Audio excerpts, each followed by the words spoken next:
মানুষের গড় বীরভূম, সেখানে এইরকম দেখা যাক, সব জায়গায় হ্যাঁ পশ্চিমবঙ্গে যেমন হচ্ছে বীরভূমে সেরকম, কিন্তু আমাদের তা তো ব্যাপার নেই। আমাদের দল আছে, দল থাকবে এবং সমর্থকরাও থাকবে, আমাদের কর্মীরাও আছে, তারাও এখনো পর্যন্ত। দেখো, রাজনীতি একটা এমন জিনিস বা একটা যে কোনো জায়গায় হার জিত থাকে, খেলার মতো। যদি খেলা হবে বলছি আমরা, খেলাটা জিতে সবসময় জিততে এরকম হয় না তো। সুতরাং মানুষও নিশ্চয়ই ফিল করবে ভুল করলো না ঠিক করলো সেটা, কিন্তু তাদের এটা তো মেনে নেওয়ার জায়গায়, তার কিছু কি বলবেন, কোথাও কি কোনো সেটা পরে বিশ্লেষণ, এখন পুরো রেজাল্টই আউট হয়নি, এখন এত বিশ্লেষণ করা যাবে নাকি? আমাদের অনেকের ঘর লোবা টোবাতে, সবার বাড়ি ঘর ভাঙচুর করছে, ভিডিও আমাদের কাছে আছে।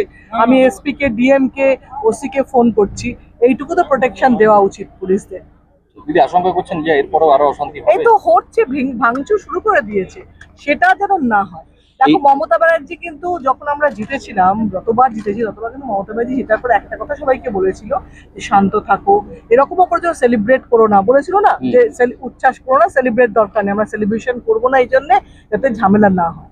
তো আমারও রিকোয়েস্ট বিজেপির কাছে যেন তাদের দলের লোকদের শান্ত থাকে। জিত তো হতেই পারে, আনন্দ করতেই পারে, আনন্দ মানে আরো কারো ক্ষতি না করে করা উচিত। কিন্তু 21-এর ভোট পরবর্তী সন্ত্রাস তো হয়েছিল। না না, তুমি আর পুরোনো ঘেটাই বাজে কথা বলতে এসো না।